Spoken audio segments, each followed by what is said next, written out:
The church bells had just finished tolling the hour when the shriek rang out. It cut through the cool morning like a torn hymn note, rising from the nave of Flaxborough's St. Swathin's Church.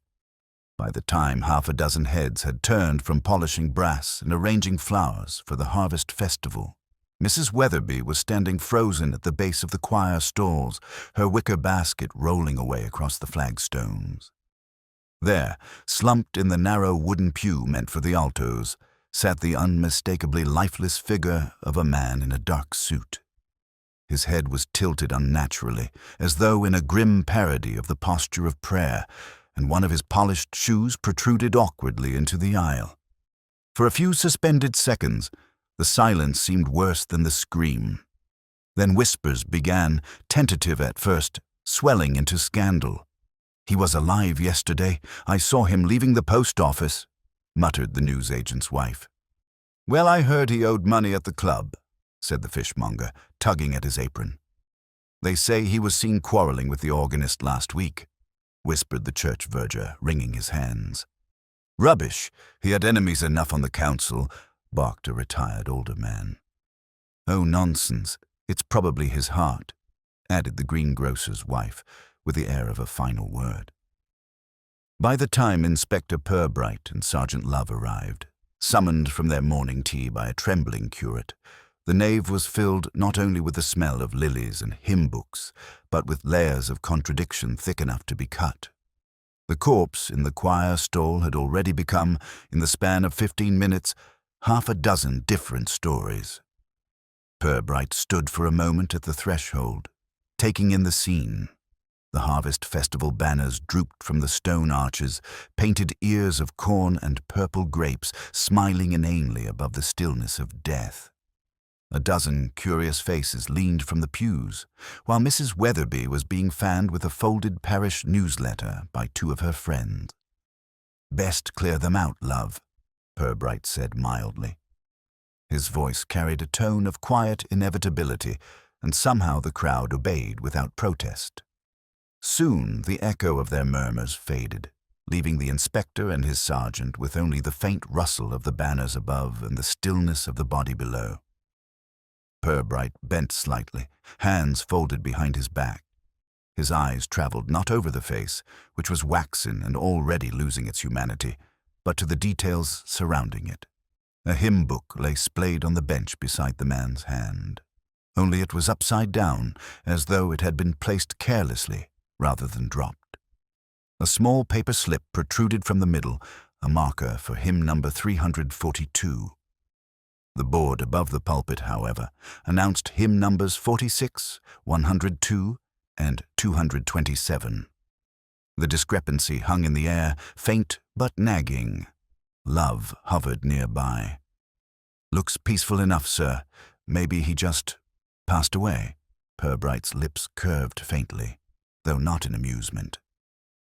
"One might notice," he said, "that men who die naturally in prayer seldom mark a hymn not sung that morning, nor do they sit with their shoes polished as though expecting an audience."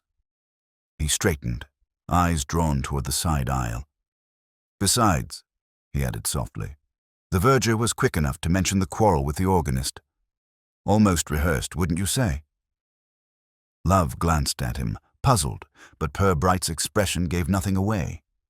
The inspector moved slowly toward the vestry door, his gaze following the faint scuff marks on the flagstones that led away from the choir stalls. They were not the sort of marks made by ordinary feet, too sharp, too hurried, as though someone had dragged a heavy object quickly across the floor. Love noticed them too and frowned. "Sir, you don't think—" Purbright raised a hand, silencing him. His voice was calm, steady, almost gentle. "We shall see. But it would be premature to think of this as a simple death." As he spoke, the curate appeared again in the doorway, pale and agitated. "Inspector, there's something you ought to know. The organist, he hasn't been seen since yesterday evening." The inspector paused, eyes resting once more on the upturned hymn book and the silent corpse. The corners of his mouth tightened slightly, in the way that suggested not surprise but confirmation of something he had already suspected. The nave of St. Swithin's had regained its silence, though it was the sort of silence that seemed to carry whispers within it, as though the old stones themselves were continuing the gossip long after the villagers had been ushered out. Inspector Purbright moved slowly along the edge of the choir stalls, his thoughtful eyes taking in the stillness of the corpse. The morning light was filtering through the stained glass windows, painting soft patches of color across the flagstones, the pews, and the dead man's shoulder. The effect was both beautiful and unsettling, like an accidental illumination of a scene meant to remain in shadow. Sergeant Love, notebook open and pencil poised, was waiting for direction. "Shall I take his particulars, sir? Perhaps start with identification?" Purbright nodded. "Yes, but quietly. There's no need to stir further drama by having half the town hear you call for names." He stepped back and allowed Love to approach the body, his pencil scratching quickly over the paper. The man appeared to be in his mid-50s, well-fed, his hair carefully combed, his suit of respectable though not fashionable cut. There was a faint scent of some kind of pomade about him, a little too strong in the still air of the church. Love cleared his throat. "His wallet, sir. Name of Cyril Hardstone. Address listed in the Hill, number 14. Occupation, looks like he was a chartered accountant. There's also a letter addressed to him from the borough, council office." "Accountant," murmured Purbright. He allowed the word to rest in the air a moment, as if weighing its flavor. "Respectable enough to be trusted, resented enough to be feared." Love glanced up. "What do you mean, sir?" "Accountants see more than the vicar, Sergeant. They know whose pews are paid for and whose overdrafts are padded. One does not keep such knowledge without acquiring enemies." Purbright's gaze lingered on the hymn book again, the upside-down position of it, the strange choice of hymn number. "Tell me, Love, does it strike you that he might have come here to pray, or to meet someone?" The sergeant frowned, uncertain. "He doesn't look like he came to pray, sir. At least, not with that hymn marked. Do you think it's a message?" Purbright's lips moved in what might have been the ghost of a smile. "Perhaps. Or perhaps it is a mistake. But mistakes, Sergeant, are often more revealing than intentions." They heard footsteps approaching, and the curate entered once more, clutching his cassock nervously about him. He bowed his head respectfully. "Inspector, the parish committee is asking whether the church may remain closed for the festival preparations. They seem most concerned about, well, the decorations." Love blinked at him. "There's a body lying in the choir stalls, and they're worrying about bunting." The curate gave a helpless shrug. "It is the harvest festival. It is very important here." Purbright did not smile this time.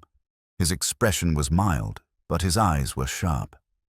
"Tell the committee that until we understand how Mr. Hardstone came to be here, the church is to remain a place of investigation, not of decoration." He paused. "And send word to Dr. Havelock. We'll need him to examine the body before it is removed." The curate hesitated, then bowed and left, his footsteps echoing down the nave. Love scribbled another note, then looked up. "Sir, about the organist. The curate said he's missing. Do we take that seriously?" Purbright turned, gazing toward the dark mouth of the organ loft above the chancel. Disappearing organists are rarely coincidental when found beside inconvenient corpses, but missing men are often simply late for breakfast. Let us not leap. He walked slowly toward the vestry door, then stopped, bending to examine the scuff marks again. These drag marks, they lead to the vestry. See? The polish is worn where something was shifted hastily. Love crouched beside him. "Could be the body, sir?" "Possibly," Purbright said, straightening, "though one would expect a corpse to resist less than furniture. Let us see." They pushed open the vestry door, and the small chamber revealed itself. Wooden cupboards, a robe rack, a battered table with a brass candlestick upon it. But one thing stood out. The stool normally kept beside the organ bench was missing. Instead, a faint streak of polish led across the floor and ended just at the threshold where the marks vanished into the nave. Purbright observed silently for a moment, then murmured, "An organist's stool, heavy enough to leave scratches if dragged in haste. Why drag it? Unless to stage a meeting in the stalls, or conceal some movement." Love scratched his head. "So someone dragged the stool out, and then what? Put it back. Or perhaps never returned it," Purbright said, "which would be interesting." The vestry door banged slightly in the draught, and Love jumped. Purbright merely looked thoughtful, eyes narrowing as if following invisible lines across the air. Then he turned back into the nave. "We must know who last saw Hardstone alive. That will mean speaking to his household. Then perhaps, Sergeant, you may make some gentle inquiries about our vanished organist. Gentle, mind. Missing men dislike being hunted." "Yes, sir." Purbright lingered by the body once more before they departed, eyes returning to the hymn book. With 2 fingers, he lifted the page marker slightly. It was not, as he had assumed, a slip of paper, but a thin card, stiff and smooth. On it were printed neat figures in columns, financial calculations, ending abruptly halfway down the page. He placed the card back without comment, but his eyes were thoughtful. "Hardstone brought his work to church," he murmured. "Or his work brought him." By the time Purbright and Love emerged into the bright sunlight outside, a small crowd had reassembled at the churchyard gate, as though drawn by some magnetic force of curiosity. The inspector moved among them with calm politeness, nodding occasionally. Whispers rose and fell around him. "I heard the organist left a note. Hardstone was seen late last night near the station. They say the vicar's furious. It will ruin the harvest festival. Mark my words, it's the council behind it." Purbright let the murmurs pass like the rustling of leaves in the churchyard trees. At last, he turned to Love. "Let us call at the Hill, Sergeant. If Mr. Hardstone has family, they will want to know, and they may also know what work follows a man into a choir stall." They walked together down the narrow lane, leaving the church and its whispers behind. The inspector's stride was measured, his expression thoughtful, as though the quiet suburban houses ahead might already be forming part of a pattern only he could see. The hill stood above Flaxborough with a kind of self-importance that had no need to announce itself. Clipped hedges, the height of suspicion, gravel that had been taught to stay put, brass numbers that caught the light as if they were meant to. Number 14 was not grand, exactly, but orderly to the point of self-defense. Purbright pressed the bell and, after a moment, a maid with nervous hands and a neat white collar opened the door as though admitting a draft she felt responsible for. "Inspector," she said, glancing at the sergeant's notebook with a fear particular to servants and accounts. "Madam is in the morning room." Purbright's tone was gentle. "Thank you. We'll not keep her longer than necessary." Mrs. Hardstone rose from a small sofa as they entered, a woman in her early 50s whose careful grooming had been designed for days without emergencies.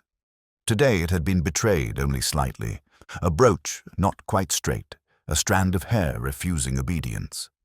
Her eyes, grey and steady, met the inspector's. The maid withdrew, closing the door with a solicitude that felt like pity. "Mrs. Hardstone," Purbright began, and the tone made the rest unnecessary. He saw the breath leave her as if a tightened string had been cut. She did not cry. She sat slowly, hands folded, and looked at the rug. Love, who had learned to measure grief by its quiet, kept his pencil still. "Was it?" Her voice faltered on an old word. "Was it his heart?" "We're not certain yet," Purbright said. "He was found at St. Swithin's." She looked up at that, a slight crease of bafflement between her brows. "At St. Swithin's?" Cyril did not attend. He said the chairs weren't designed for modern backs. "Nevertheless," Purbright said mildly, "he was there this morning. We believe he was there last night as well." She absorbed this with that curious composure some people keep for appalling facts. "There was a meeting," she said after a moment. "Not of the pious sort. He'd taken on some parish accounting work. Donations for the organ restoration, the festival funds, that sort of thing. He was always being asked. People assumed his sense of order was public property. Love looked up quickly. He left the house last night for the church. He said he had to meet someone at 7:30 in the vestry, she answered. He was annoyed at being dragged out after dinner. He said the timing had been chosen to be inconvenient, which is always a way of signalling importance without having any. Purbright allowed himself a faint inclination of the head, a private acknowledgement of the kind of small-town power she meant. Did he say with whom he was to meet? Only the organist, she said, and her mouth tilted. A gentleman who thinks loudness is a virtue. Mr. Staveley? Purbright suggested without emphasis. Yes, Edwin Staveley. He calls here when the festival approaches, to discuss money in a manner that suggests money is a vulgarity. Love's pencil resumed its scratching. Purbright watched Mrs. Hardstone's face a moment longer, then said, "May we look at your husband's study?" She rose at once, with relief at being given something to do. The room was at the back of the house and smelt of beeswax and exactitude. Files stood in regiments. A square of sunlight lay across the desk, picking out 3 objects with impertinent clarity. A ledger, a cheap fountain pen left uncapped, as if interrupted mid-thought, and a card the size of a playing card, with figures in small, tidy columns. Purbright moved first to the card. It was printed, not handwritten. A schedule header read, Borough Council, Schedule 342. And the columns beneath were additions, subtractions, and totals that ended abruptly midway along a line as though an answer had been demanded elsewhere. A faint smear of what could have been church dust settled in the paper's crease. The card, Purbright said quietly. Mrs. Hardstone followed his gaze. Oh, those things followed him everywhere. He was forever stuffing them in pockets. He said people with opinions were always stopping him in the street, and he needed his sums to defend himself. Love ran a finger over the ledger, then opened it with care. Choir fund, he read. Harvest disbursements, organ refurbishment. Looks like neat work, sir. He turned a page and stopped. Here, pages 71 and 72. They've been torn out. Mrs. Hardstone took a half-step nearer. He wouldn't... Purbright lifted a hand. No conclusions yet. He looked at the stubs. The paper had been removed recently. The fibers stood up like outraged hair. In the wastebasket beneath, among envelopes and 2 dead matches, sat narrow strips of paper like pale confetti. He bent, pinched one between finger and thumb. Numbers, the tops of them, amputated. 710, 300, 1200. The slices were consistent, cut with a small, sharp blade. He looked at the desk again. There was no knife. He glanced at the window latch. The paint was nicked fresh. Love, meanwhile, had crossed to a small floor safe half hidden by the curtain. It was open. Inside, a ledger's twin was absent, though its outline remained in dust like the shadow of a ship that had sailed. A square of felt lay wrinkled. Anything missing? Purbright asked Mrs. Hardstone without changing his gentle tone. She looked at the open safe, then at the desk. He kept backups for everything. A duplicated ledger. He called it his irritating habit. It let him be irritated about it while doing it. Her attempt at crisp humor stumbled. If that is not there, it was taken last night. He would not have gone without it unless he intended to argue. Argue with whom? Love asked. With a man who prefers volume to reason, she said, and colour came into her cheeks. Mr. Staveley insisted the organ fund could be handled informally until the festival was over. Cyril did not do informally. He was very clear about that. Purbright turned a chair slightly with his foot, then knelt to examine a scuff on the floorboard. It was a crescent of dullness in the beeswax, recent and pointing toward the door. Something was dragged, he said, and not carefully. A box, perhaps, with corners. The petty cash box? Mrs. Hardstone whispered. That would be madness. There was very little in it. The checks were all to be deposited today. Madness is cheaper than sense, Purbright said absently. He opened a small drawer and found, among paper clips and string, a tag keyed in a neat hand. Loft Vis. The key itself was missing. He looked at Mrs. Hardstone's. Church keys, she said quickly. Cyril kept them when he was asked to supervise the vestry accounts. He always returned them the next day. It looks as if he took the loft key last night. And not returned it, Purbright said. He replaced the tag carefully. When did he leave? 7, she said. He disliked being early for people who preferred to be late. He said it gave them ideas about their importance. He took his briefcase, the brown one. He did not wear an overcoat. He was in good spirits in his way, pleased to be finished with the work, I think. Love said, Did he have enemies, Mrs. Hardstone? She looked at him as at a child who had asked whether winter comes every year. He was an accountant, Sergeant. He had people who owed him fees and people who resented him for telling them there were rules. He had colleagues who envied his tidy mind. He had a wife who corrected his grammar. If you are asking whether someone wished him ill, I must assume so. It is the easier wish. Purbright's eyes moved once around the room again, resting finally on a small memo board by the door. Written in Cyril Hardstone's uncompromising capitals were 3 items. Bank Chews, Festival Figs, Wed, and 342. The last stood alone, underlined twice. The inspector stared at it a long second longer than it deserved. Hymn number, Love murmured, following his gaze. Or a schedule, Purbright said softly. 3-4-2. Sometimes men choose numbers for memory that mean 2 things. The maid returned, hovering in the doorway until invited to speak. Beg pardon, sir. Mr. Havelock, doctor, he telephoned. He says he's at St. Swethan's. His feeling is unnatural causes are likely. Mrs. Hardstone closed her eyes once, then opened them with decision. I will make tea, she said, a practical act in a world that had mislaid its practicality. You will need it. Purbright inclined his head, and when she had gone, he said quietly, We shall need to speak to Mr. Staveley, and to the vicar, and to anyone who thinks numbers are offences. He moved toward the window and looked out onto the strict garden. Before that, love, be so kind as to ask the neighbours what they heard last night. Cars, steps, anything hurried. Also, check whether anyone from the council called here this week. Love closed his notebook. Right away, sir. At the door he paused. About the missing pages, could Hardstone have torn them himself, to take to the church? He could, Purbright said. It would have saved him carrying the whole book. But if he tore them, he did not burn the trimmings. An untidy act from a tidy man while leaving in good spirits. One might notice that good spirits often disguise resolve. Love nodded and departed. Purbright remained a moment longer, studying the desk's simple geometry.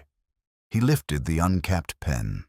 The nib had dried mid-stroke, a small clot of ink like a stopped thought. He set it down and, after a final look at the card with 342, left the room.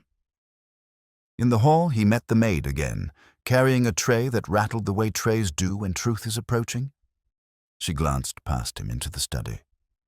He was kind, sir, she whispered, as if the walls might contradict her. Not in words. But when my father was put off at the foundry, Mr. Hardstone found him something for 2 weeks with the council clerk. He said it would look better on the papers. He never told me. I found out by accident. Purbright's expression softened in that almost imperceptible way which, in him, was magnanimity. Thank you, he said. Kindness is sometimes the missing figure in a column. When he stepped back into the sunlight of the hill, Love was already at the garden gate, closing his notebook with a small flourish of discovery. Neighbour across the way heard a car about 9, he said. An old one, he thinks. And the curate came up the road at 7:45. Saw Mr. Hardstone go out with his briefcase, yes, but also saw another gentleman coming down the lane earlier. Thin, dark coat, carrying something under the arm. He says it looked like a wooden box. Purbright's eyes went to the gravel path, its discipline broken by two small gouges leading from the step to the road. "Corners," he said. "Our dragged thing has travelled further than the vestry." Love looked uneasy. "You think it's the petty cash box?" "I think," Purbright said, "that someone preferred to move weight rather than admit it existed." He began to walk, mild pace, mind nowhere gentle. "And I think we shall find Mr. Staveley has a definition of informal not shared by ledgers." The air around the church had shifted by the time Purbright and Love returned. Where earlier there had been anxious whispering and furtive curiosity, now there was a sharper edge, like the restlessness of a crowd kept too long from its spectacle. The Harvest Festival Committee stood at the Lich Gate, their faces pink with indignation and nerves. Voices overlapping in a chorus that sounded more like accusation than concern. Purbright's appearance quieted them only slightly. He passed among them with his usual mild nods, acknowledging complaints without confirming them, and led Love back into the cool nave where Dr. Havelock was crouched beside the body. Havelock rose stiffly, dusting his knees. "Not a natural departure, Inspector," he said bluntly. "There are bruises at the back of the neck and along the jaw. Suggests restraint, or at least force. And look here." He touched his finger to a faint red mark along hard stones. "Temple. Blow of some kind. Not heavy enough to fracture, but enough to stun. After that, one might imagine suffocation or pressure applied by a hand or object. I'll know more when I've examined him properly." Purbright inclined his head. So our accountant was not praying himself into eternity. He was hurried there. Havelock sniffed, and hurried rather untidily. There are traces of wax on his sleeve, likely from a candle carried too close. As for the time of death, I'd place it late evening, between 8 and 10, which I suppose is not terribly narrowing in a town where everyone quarrels after supper. Love wrote rapidly. 8 to 10. That's just after he left the house, sir." "Quite," Purbright murmured, "and at a time when organ lofts are dim and vestries grow sociable." He thanked the doctor, then led Love toward the shadowed side aisle where the stairs to the loft began. The steps were narrow and spiraled in uneven stone. Dust had gathered thick in places, yet recent scuff marks cut a path through, smearing it into dull streaks. Purbright ran a finger along the rail, then examined it thoughtfully. "See here, Love. Dust dislodged not by hands going up, but by something bulky brushing past." The loft itself yawned before them, a cramped gallery of wood and pipes where the organ loomed like some mechanical beast.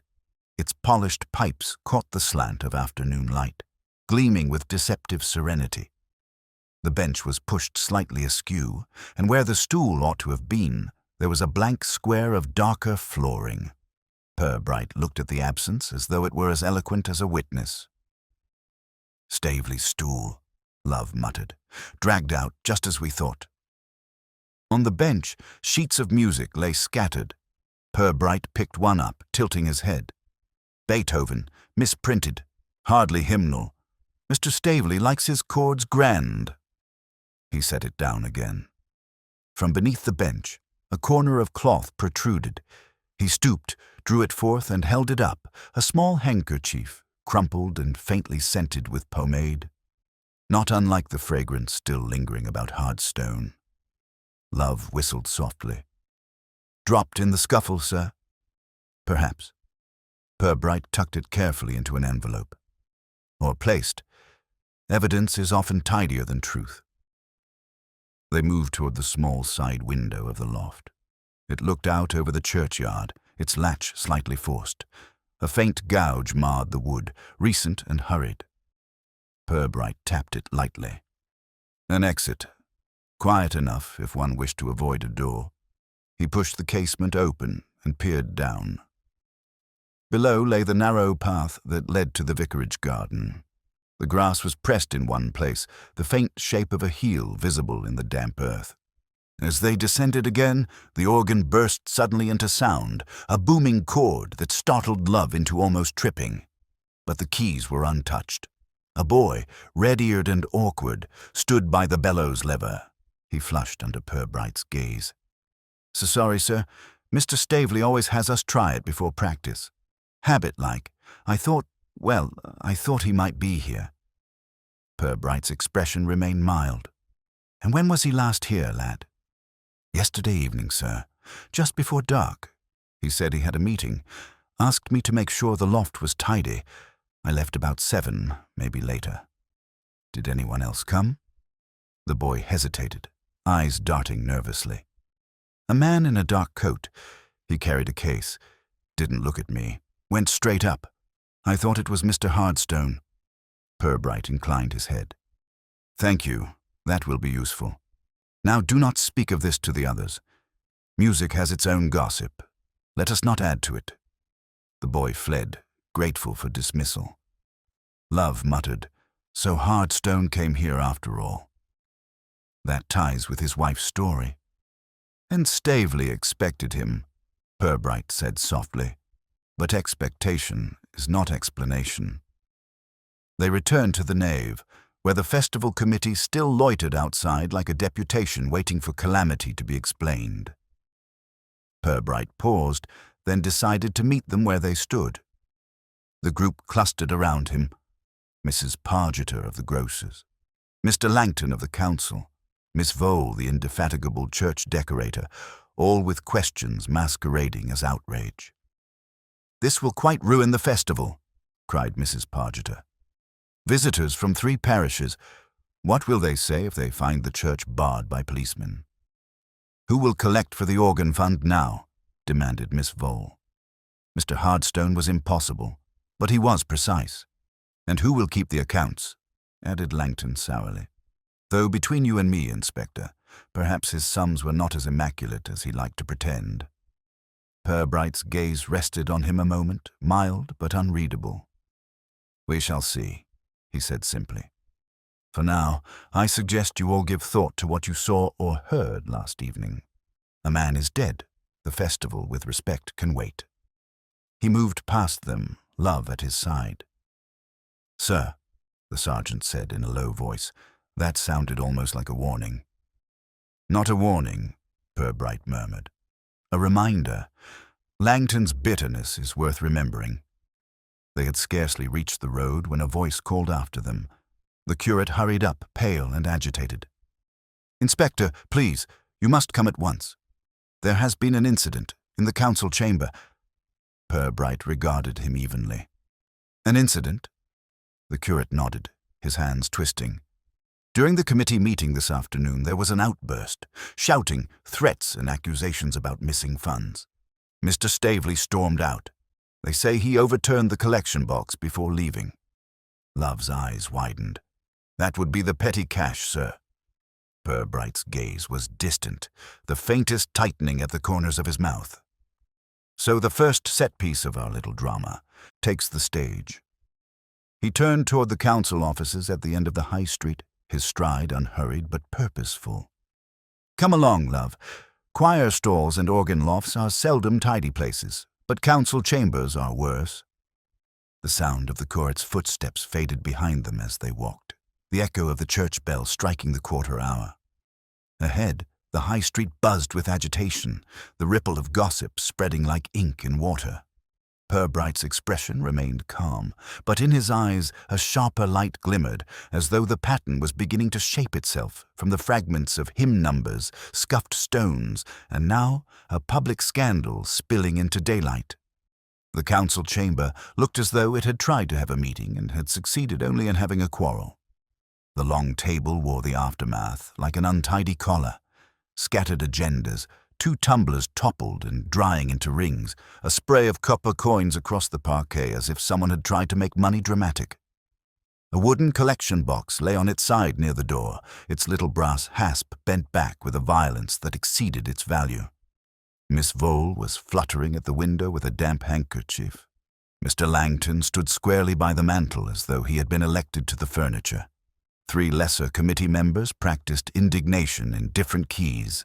A council clerk, pale with the strain of neutrality, clutched a ledger like a shield. Purbright took it in without altering his temperature. "If we could have one voice at a time," he said mildly, which produced, as it always does, 2.5. He waited until they ran out of each other. It was Miss Vole who got there first. "He made a scene, Inspector. He upset the box. We were counting last Sunday's offertory, and he declared, with a rudeness that can only be called modern, that Mr. Hardstone had been fiddling the figures." "He being Mr. Staveley?" Purbright asked. "Who else plays forte all the time?" said Langton sourly. "Yes, the organist. He threw around words like embezzlement and whitewash and civic rot." He was asked to withdraw. He stormed out instead. "Before or after this box suffered its crisis of confidence?" Purbright asked. "After," said the clerk faintly. "He struck it with his hand when I asked him for patience. He said patience was a conspiracy and that the fund could sing louder than the council's conscience." Love nudged a coin with his shoe, then knelt to examine the collection box. "Lock's been sprung with something thin," he said. "Small blade, perhaps." Purbright's glance flicked once to the bent hasp, then returned to the faces. "When did this occur?" 2:30, Miss Vole said. "We were meeting to confirm the festival order of procession and the distribution of refreshment tickets. Mr. Staveley arrived midway through, demanded to see the accounts, and would not be satisfied." Purbright looked to the clerk. "And the accounts were—" The clerk swallowed. "Under review, sir. Mr. Hardstone had not yet delivered his final reconciliation from the Restoration Sub-Fund. We expected him this morning. We did not expect—" He faltered, looking at the floor where the coins lay like fallen arguments. Purbright's eyes moved to Langton. "Mr. Staveley accused you of what, precisely?" Langton's mouth twitched.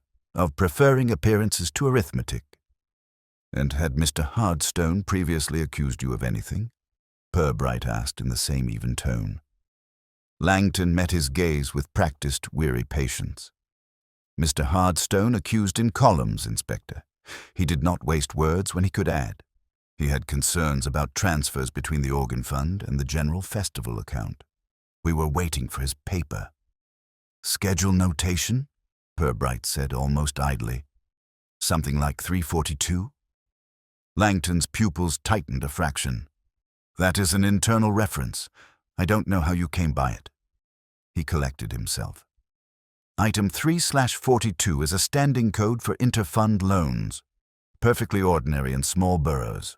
Mr. Hardstone disliked ordinary and wished to see it become explicit. He was tired of it." A small silence followed, in which Miss Vole's handkerchief attempted to tidy the air. Purbright let it stretch, then said, "And Mr. Staveley, where is he now?" "Gone to the plough in High Dudgeon, I shouldn't wonder," Langton said. "He prefers to conduct his quarrels where there is an audience and beer." "Sergeant," Purbright said, "find Mr. Staveley, if you please. Ask him to accompany you back here without conducting the town orchestra on the way." Love nodded and departed at a purposeful trot. Purbright remained, studying the room with the sort of attention that looks like inattention. On the notice board behind the clerk's chair hung the printed agenda for the day. Items 1 and 2 were procedural. Item 3 read, 342, Review of Temporary Transfers, Festival, Organ Restoration. A faint pencil line, hard enough to leave a dent, circled it. He crossed to the side table and examined the ledger that the clerk was guarding. "May I?" "It isn't complete," the clerk protested. "Neither am I," Purbright said, and the clerk surrendered. The entries were careful, if less military than Hardstone's. Several pages had corner marks where papers had been laid and lifted. The margins near the 342nd pages showed faint impressions of writing not in the book itself, as though a stiff sheet had been used above. He closed it gently. Love returned with Mr. Staveley and a slight breeze of cold air. The organist was a tall, narrow man, arranged around his indignations around a stick. His dark coat had a scatter of dust at the cuff. His hair had been trained to authority. The expression he wore on entering a room was the one men usually reserve for leaving it. He looked from the overturned box to Purbright and managed to be both belligerent and injured. "Inspector, if you intend to arrest me for calling incompetence by its name, then arrest the whole council and the bishop while you're at it. I will not lend my art to ledgers that behave like envelopes." "I should be content with your movements last night," Purbright said gently, "and with your explanation for this afternoon's performance. We have applause enough. Details would be useful." Staveley snorted. "Last night? I met Hardstone at the church at 7:30, as arranged. I told him the committee had stalled and that I would not play for a festival funded by fiddles. He said figures do not fiddle. They reconcile. We exchanged views with vigor. At 8:05 I left. I went to the Plough, where I remained until closing, instructing the darts team in rhythm. Half the town can attest." Love said, "Landlord confirms you arrived at 8:20, sir. You played 3 legs with Mr. Carter and Mr. Bellows. They lost, and remember it." Staveley turned a little, as if to share the vindication with the room. "There you are. If I quarrelled, it was with my arm over the oak." "And yet Mr. Hardstone was found dead," Purbright said evenly. "Between 8 and 10. Staveley's chin lifted. "Then you should examine those who prefer the quiet of committee rooms. I make my noise in public." His eye fell on Langton with a relish that was almost aesthetic. "Ask him about item 342. Ask him about loans that return like swallows only when the weather suits." Langton coloured, then cooled himself by adjusting his cuff. "Inspector, surely you see what this is. An artist's tantrum decked out as civic virtue." Purbright watched them as one might watch a duet that insists it is a duel. "Mr. Staveley, 2 small matters. First, your stool in the organ loft. Where is it?" "In the loft," Staveley said sharply. "Where else would it be?" "It was dragged out last night," Purbright said. "The marks are plain." "Then someone is abusing parish furniture in addition to arithmetic," Staveley snapped. "I left it where I found it." "Second," Purbright continued, "this handkerchief." He produced the envelope and slid out the little square of cloth. "Found beneath your bench.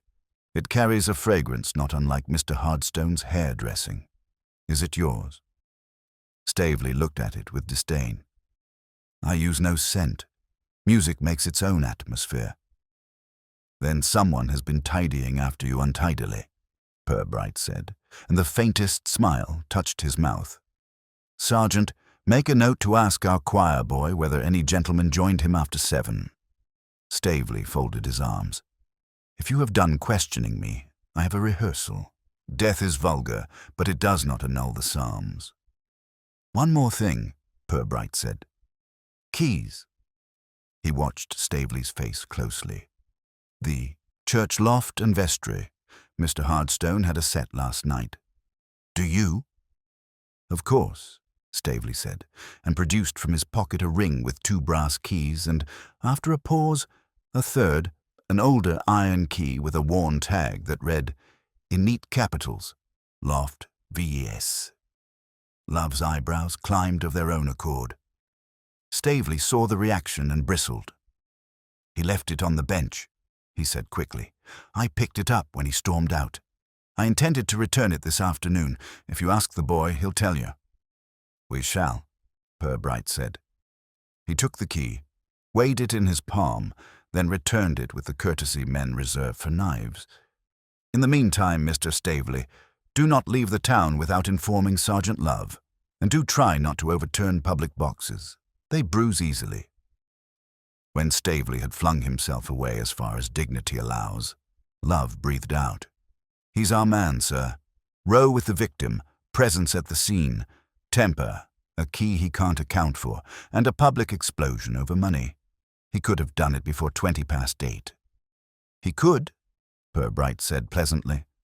So could a number of people who prefer to be late for everything but opportunity. The clerk, who had been watching with fascinated dread, edged forward. Inspector, Dr. Havelock telephoned for you while Sergeant Love was out. He left a message. He unfolded a scrap of paper. He says, cause of death likely asphyxiation with pressure, distinct rectangular bruise under the jaw, faint imprint of stud or nail head at one corner, object flat, edged, not soft, perhaps wooden with brass. Purbright walked to the fallen collection box and knelt. Its lid was squared and banded in brass. The corners bore small domed nails, one slightly raised where the hasp had bent. He set his fingers along the edge as though measuring an invisible throat. Wooden with brass, he repeated, and looked toward the door where Stavely had gone. A box is a democratic instrument. It serves coins, secrets, and tempers in turn. Langton laughed shortly. Are you suggesting the organist went about throttling accountants with offertory boxes? That is a little too operatic even for him. Purbright rose. I'm suggesting that someone used a flat-edged object at intimate range. Choir stalls are furnished with several. So is a council chamber. His eye went to the table, where a ceremonial paperweight, square, oak, and studded, sat prim as a sermon. He lifted it and turned it in his hand. One brass stud was faintly discolored. Sir, Love said, leaning in. Dust, Purbright murmured. Or a conscience. He set it down. We will ask our doctor to compare impressions. In the meantime, Mr. Langton, you will kindly provide me with the correspondence between your committee and Mr. Hardstone regarding item 3/42, and your own movements between 7 and 10 last night.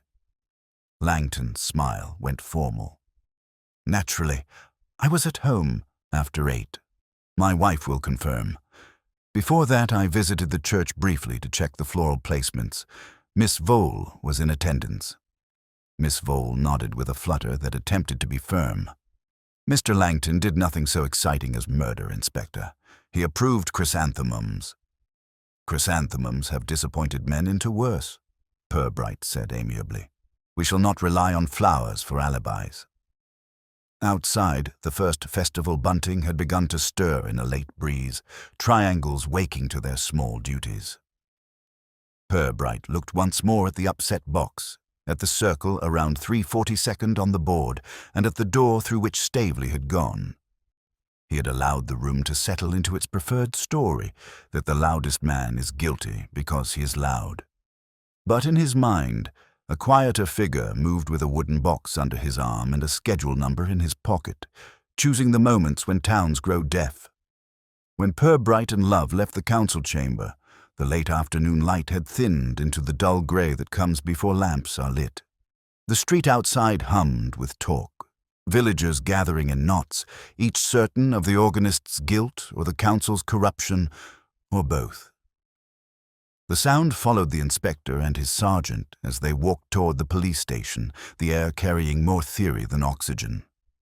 Purbright moved at his usual mild pace, while Love kept glancing back at the chamber, as though expecting Stavely to burst out again with another performance. Sir, Love said after a moment, it's staring us in the face. Stavely had motive, temper, and opportunity. He was quarreling with the victim, had the key, and he made a public spectacle of himself the next day. If that isn't guilt, it's the dress rehearsal. Purbright's lips curved faintly. Dress rehearsals, Sergeant, are meant for audiences. Guilt prefers shadows. Mr. Stavely has shown us both more and less than he intended. More of his indignation, less of his arithmetic. A useful man, but not necessarily a guilty one. They reached the station, a squat brick building with a brass bell at its door, and stepped into the cramped office. Files crowded the shelves like gossip pressed into covers, and the smell of pipe smoke lingered as if it too had a case to solve. Purbright led the way to his desk, where he unbuttoned his coat and sat with the patience of a man assembling a jigsaw without its box picture. Let us place our pieces, he said. Cyril Hardstone leaves his house at 7 with a briefcase. He meets Stavely at the church loft, quarrels, and departs, alive. Between 8 and 10, he is found dead in the choir stalls, hymn book marked with 342. Staveley is at the plough by 8:20, loudly alive himself. Therefore, if he killed Hardstone, he did so swiftly, then ran to his alibi. Possible, but untidy. Staveley is many things, but he likes his music ordered. Untidiness is another man's hand. Love leaned forward, notebook open. The box, sir. The doctor's description. Flat with brass studs. That collection box fits like a key in a lock. Staveley upset it this afternoon, and maybe last night he used it to silence Hardstone. Perhaps, Purbright said. He drew a square on his blotter and tapped it gently. But there are other squares in this game. The council chamber had one, the vestry too. And remember, Hardstone was carrying financial papers, the torn ledger pages. Where are they now? Love frowned. Not at the house, not in the vestry. Could Staveley have taken them?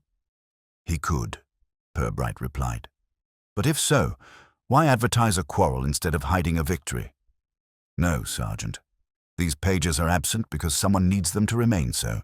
The louder the quarrel, the quieter the theft beneath it. The door opened, and a constable entered, cap in hand. Message from Dr. Havelock, sir. He sent along his preliminary report. He placed a folded paper on the desk and withdrew. Purbright opened it and read in silence. Love shifted impatiently until the inspector handed it over. Cause of death, Love read, was compression of the windpipe with a rectangular object, approximately 4 inches wide, edged with brass or similar metal, consistent with a collection box or other wooden container. Time of death estimated between 8 and 9:30. The victim was likely stunned first, then restrained. Bruising pattern suggests object pressed from the front, while another hand or weight held him from behind. Love exhaled. That's it, sir. He was killed right after leaving Staveley. It still points to him. Purbright tapped his finger lightly against the desk. Or to whoever met Hardstone after Staveley departed. The curate saw a man with a box. Our neighbour saw a car at about 9, and item 342, our curious schedule number, remains unexplained. He rose, pacing slowly. Numbers, Sergeant, are the only witnesses that do not lie, though they may be misplaced. If Hardstone was killed to suppress a number, then that number is our murderer. Love scratched his head. How do you kill a number, sir? By removing the man who insists on writing it down, Purbright said softly. They were interrupted by the constable again, this time more flustered. Excuse me, sir. Word from the vicarage. There's been trouble in the church again. Purbright raised an eyebrow. So soon? What sort? Someone's tampered with the hymn board, sir. Numbers all changed round. The verger says one was set to 342. Love's pencil snapped in his hand. Sir, that's the number Hardstone marked. Purbright picked up his hat with a calmness that belied the sudden flicker in his eyes. Then we are invited back to St. Swithin's, Sergeant. Someone has chosen to conduct their own service. The church was dim when they arrived, its great doors echoing as they swung shut behind. The nave smelled of candle, wax, and damp stone. At the front, the hymn board indeed bore a new set of numbers, 102, 227, and, prominently, 342. The figures were reversed as if someone had arranged them with deliberate clumsiness, drawing the eye to the incongruity. The verger wrung his hands beside the pulpit. I locked up at 5, Inspector. When I came back just now, the numbers were changed. No one else has a key except the curate and Mr. Staveley. Purbright studied the board for a long moment, then moved to the choir stalls where Hardstone had been found. The bench had been cleared, the body removed, but on the floor near the base of the seat, a faint smudge remained. Something sticky, half wiped away. He touched it with a gloved finger. Wax again, the same faint wax Dr. Havelock had noted on the sleeve. Love crouched beside him.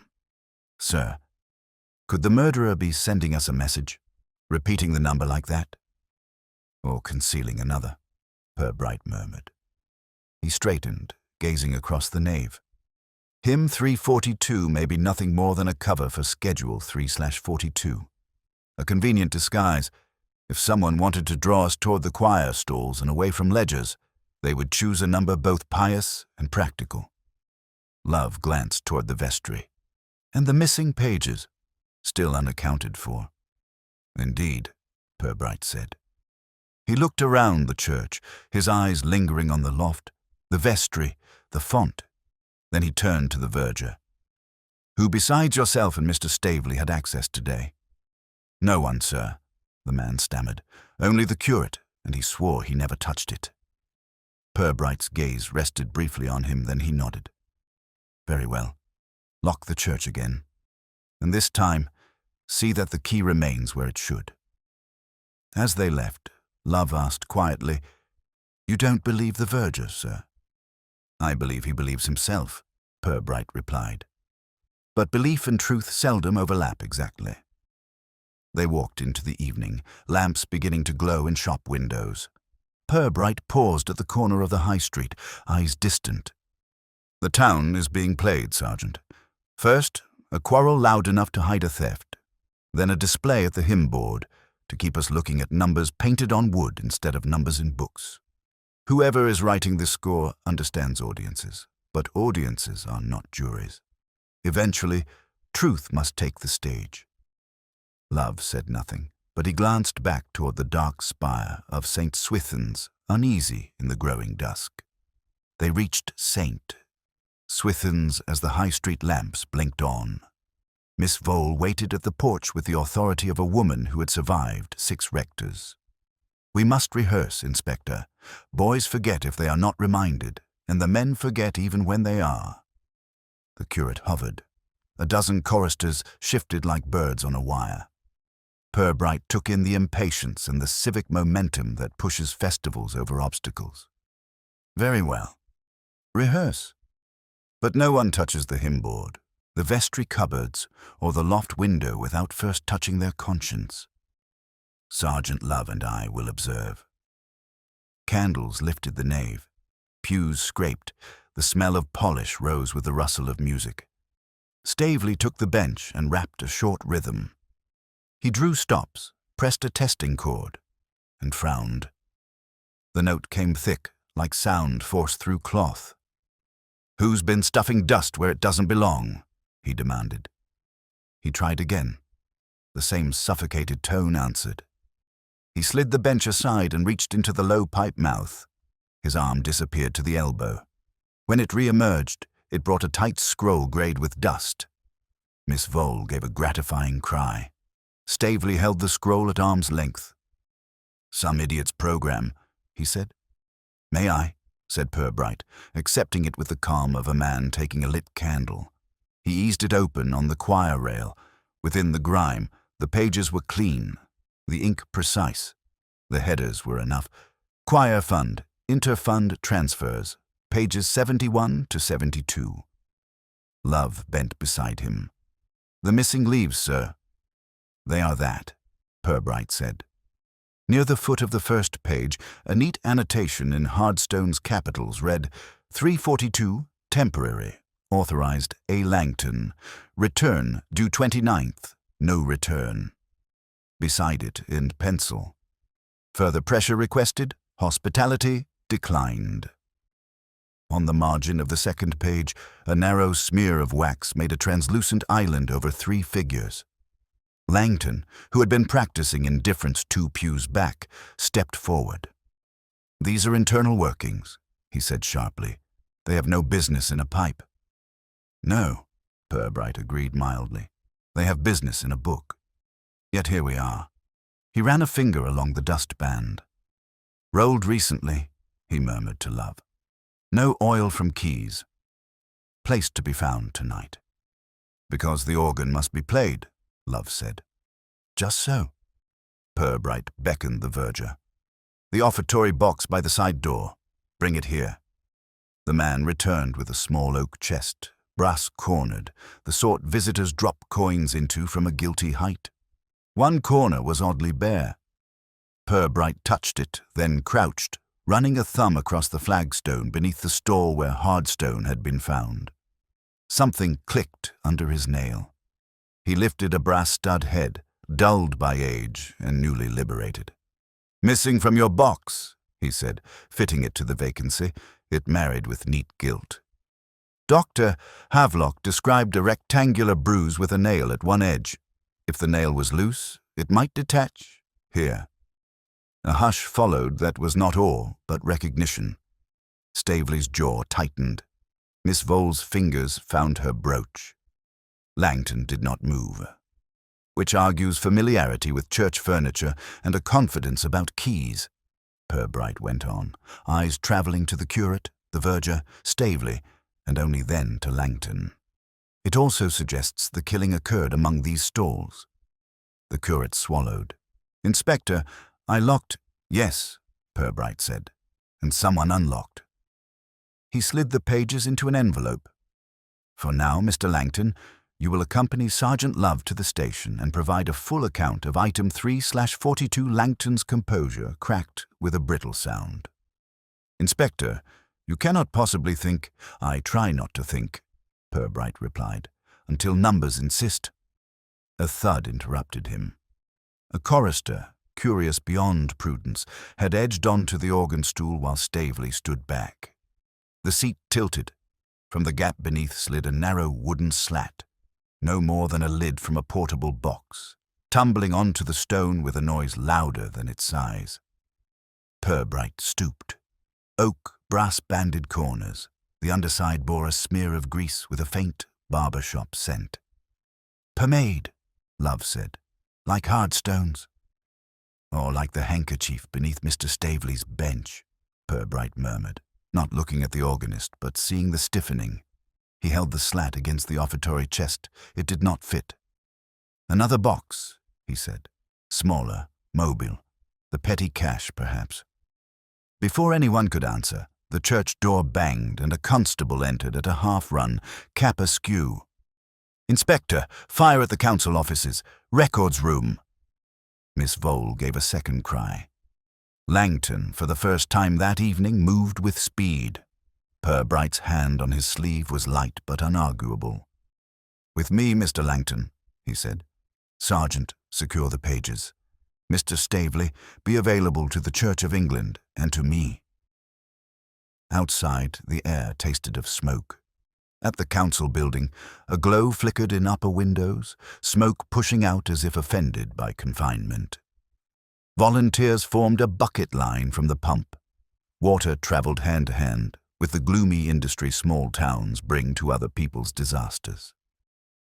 Inside, the records room stank of singed glue. One cabinet had been opened and badly used. Bottom drawers blackened, upper ones wet and sulking. Purbright knelt by a drawer labelled Festivals/Finance and lifted a half-curled sheet. The edges had charred inward. The centre remained legible in a savage oval. 342, temporary transfer. Authorised A. Langton. Witness C. Ellison, curate. Love arrived with the envelope and the fallen slat. Coughed and bent. "That's the curate's name, sir." "Mr. Ellison does more than bless accounts," Purbright said softly. He slid the page under a heavier ledger to cool from its alarm. "And Mr. Langton's alibi is unconvincing. Warm." He turned to the councilman. "Where were you at 8:45? "Home," Langton said quickly. "With my wife." "She is out of town," Love said, efficient and apologetic. "Neighbour says she left yesterday for Grimsby." Langton's mouth opened and closed, discovering the line he had rehearsed was for another play. Purbright looked almost sorry. "Numbers, Mr. Langton, do not make good. Curtains." He nodded to Love. "We'll talk at the station. Tomorrow we shall speak very carefully to the curate." Outside, the bucket line slowed. The glow subsided, replaced by the sour steam of embarrassed paperwork. Purbright stood on the pavement, night cool on his face, and in his mind the pattern shifted, not away from Staveley, but around him, as water goes round a rock it cannot move. Someone had planted figures to be found, dragged a stool to hide a lid, pressed a box where a voice ought to be, and somewhere between 8 and 9, a car waited on the hill. He turned to Love. Tomorrow. The curate, the verger, the keys, the boy who tried the bellows, the neighbour with the 9 o'clock ear, and the clerk who guards drawers that burn first.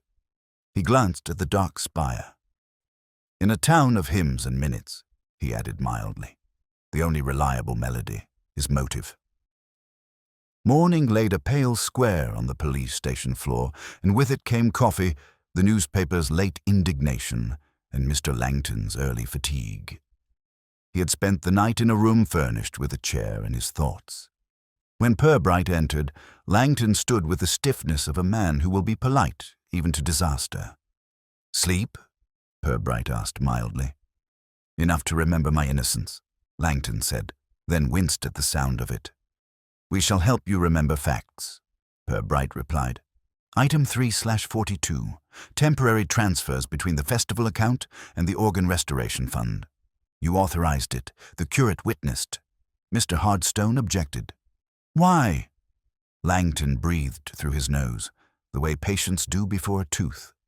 "Because he could, Inspector. The transfer was ordinary enough, bridging cash flow for suppliers who insist on being paid before knitting bunting. He disliked the principle. He said temporary was the most permanent word in municipal English." "And the missing return," Purbright said. "The funds were to be replaced yesterday," Langton answered. "A check was prepared, but the clerk holds the requisition until all signatures align. Hardstone delayed his sign-off. I pursued him. He pursued perfection. Meanwhile, tempers heated. The fire at the records." He stopped, realizing he had outrun his explanation. Purbright regarded him in a silence that had weight but no drama. "Who set it, Mr. Langton?" "I did not," Langton said quickly. "I went there last evening to check the agenda for this afternoon. I left before 9. Whoever fired those drawers did so to ruin me or to rescue themselves. I can only offer you my lack of imagination." "Imagination is not a defense," Purbright said. "It is an accomplice. We will come back to you." He left Langton to his chair and thoughts and crossed the corridor to a smaller room where the curate waited with hands folded around a hat that had done nothing wrong. Charles Ellison was 30 if he was meek, with the earnestness of men who wish to do good and the caution of those who know goodness is audited. "Mr. Ellison," Purbright said, sitting, "you witnessed an authorization for a temporary transfer. Why?" The curate colored, then paled so thoroughly that his freckles looked like decisions. "Because Mr. Langton explained the urgency, Inspector. The organ builders, there was a delay, and then a demand. He said the council would repay within a week, that it was a formality. I'm accustomed to countersigning forms. The vicar was away. I failed to see the weight behind the word temporary until Mr. Hardstone made it heavy. Mr. Hardstone declined hospitality," Purbright said, watching the man's face the way one watches a clock to find out if it is fast or one's own heart is slow. Ellison blinked. "Hospitality?" "In pencil on his torn pages," Purbright said. "Someone offered something soft to a man who prefers hard benches." "I offered tea," Ellison said. And then, because the truth had sharpened itself, and to speak to him about tone. "Mr. Hardstone's manner irritates those whose consciences are already inflamed. I thought if he would moderate his letters, the festival could proceed without burning." "Burning," Purbright repeated. "You were at the council offices last night?" The curate swallowed. "To look for the agenda sheet, yes." The clerk had left. I still had a key. I was there at 8:15. I stayed 10 minutes. "At what point did the records catch fire?" Love asked, pencil poised. "I did not light anything," Ellison said, the vehemence increasing his youth. "I locked the door behind me. I went to the vicarage, prayed like a coward, and slept like one." Purbright let the answer sit. "Your name is on the charred copy as a witness. Your key opens the church and office. Your conscience is clever with reasons. Why place hymn numbers to mimic schedules?" Ellison looked stricken. "I did not alter the board, Inspector. I swear it. I would not make a sanctuary a signal. Someone is playing with piety and arithmetic." Purbright studied him another moment, then said, "The boy who works the bellows will tell us whether you climbed the loft last night. The wax on Hardstone's page might be traced to a candle handled by hands that shake. In the meantime, return to your duties, and do not advise anyone on tone." When the curate had gone, Love blew out a breath. "Sir, I've had trouble disliking him." "Dislike is no test," Purbright said. "It measures only comfort. Mr. Ellison has the habit of doing small wrongs for large rights, which is unfortunate, but not always criminal. Let us find the man who does large wrongs, and calls them ordinary." They walked to St. Swithin's through a morning that had decided to be more autumn than day. The verger met them with a look of grievance and gratitude. "I did as you said, Inspector. Locked the board, kept count of keys. I even told Miss Vole to keep her fingers to flowers." "Heroic," Purbright said. "Let us see the locks." The vestry keys hung in their cabinet like dull teeth. One peg was empty. Loft, VES. The tag from Hardstone's study. Purbright lifted the neighboring key and found the peg faintly polished at its base by recent removals. "You permit borrowing," he observed. "We permit trusting," the verger said. "Which looks the same in the dark," Purbright murmured. He climbed to the loft with Love behind. Sunlight made dust into a kind of lit music. The stool had been righted. The pipes breathed properly now, relieved of their accounting.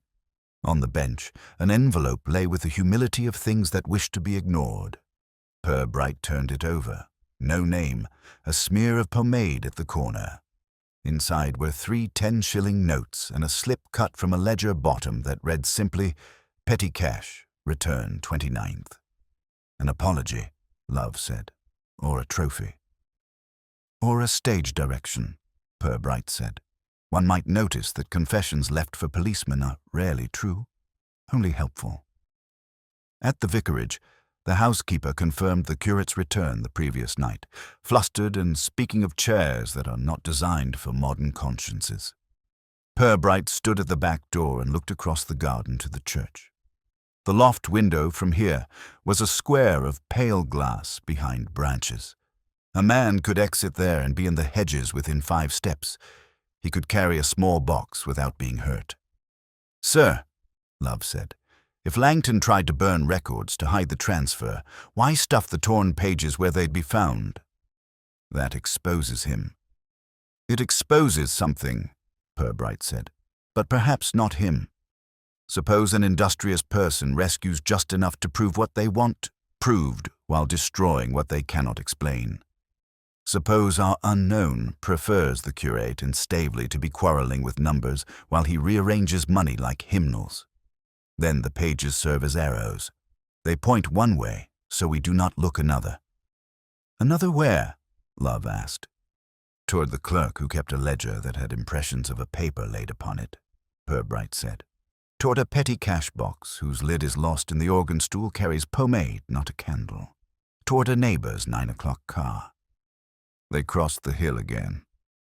Mrs. Hardstone admitted them with the quiet of someone who has learned in 24 hours to alter the furniture of her days. In the study, Purbright knelt where he had seen the crescent scuff. He lifted the rug. Beneath, the floorboards showed 2 tiny glints, the heads of nails flattened inwards by something dragged over them. The line led from desk to door. He took the duplicate ledger in a box. Love said softly. He dragged it out and into a car at 9, and paused long enough to return a key to a bench, Purbright said. A tidy man leaving untidy traces.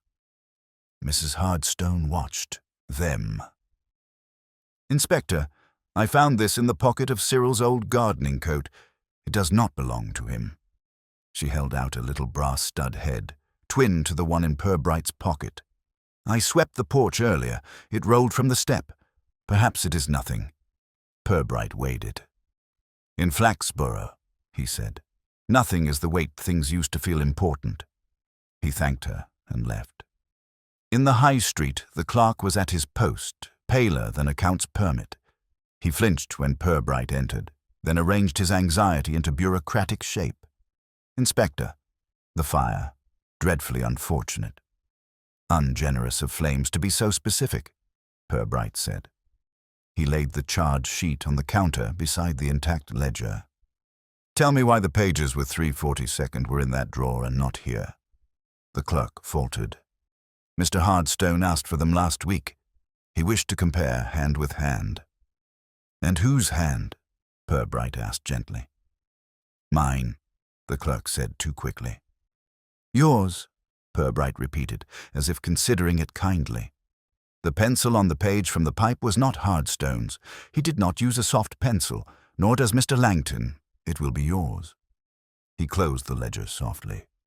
"Between 8 and 9, you fetched papers for a gentleman who does not like delay. You witnessed the curate sign because he shook. You returned to your desk and discovered the inconvenience of a man who will not sign until things balance." The clerk's shoulders came up as if the air had acquired weather. "Inspector, I did not kill anyone. I only managed.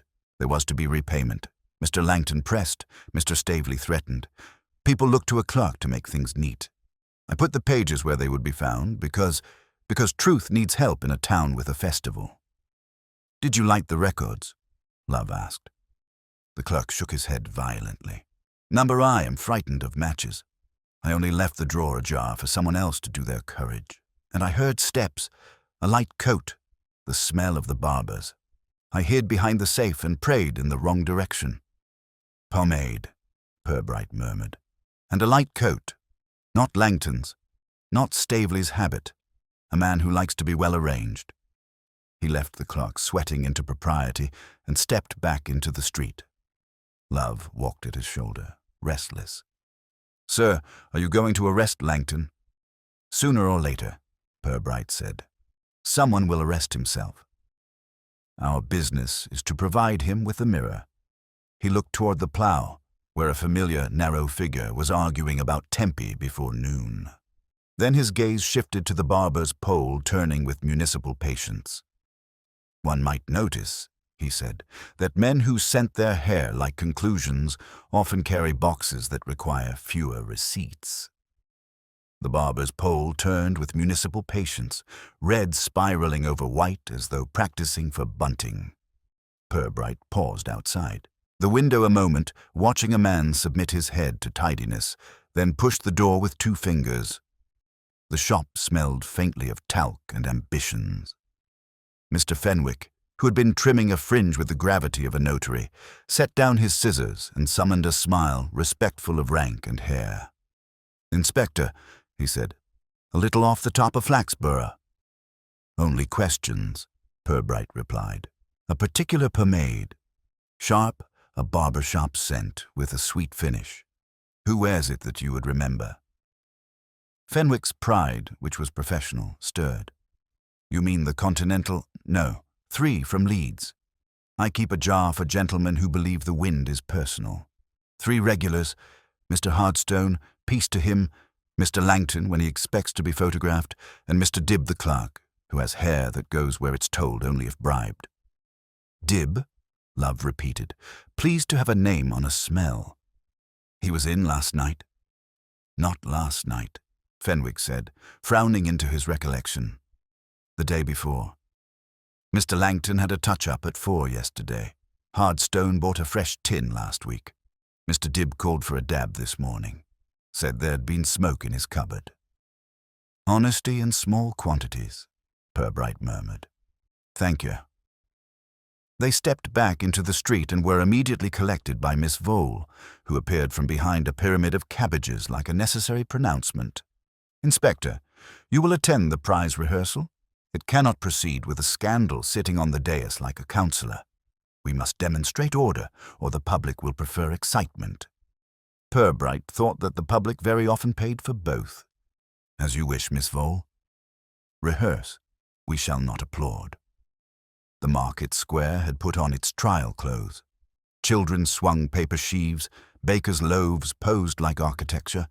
The golden sheaf, an atrocious spray gilded to the point of confession, waited beside a small oak cash box draped with a tea towel as though ashamed of its own utility. Mr. Langton, composed and colourless, stood at the microphone testing civility. Mr. Dibb hovered near the towel like a curate near sin. "Ladies and gentlemen," Langton began, and the microphone decided to magnify a cough from somewhere unhelpful. "This is merely a run-through. In the real event, we shall be joined by—" A boy, who had not been briefed on control, whisked off the towel to admire the coins.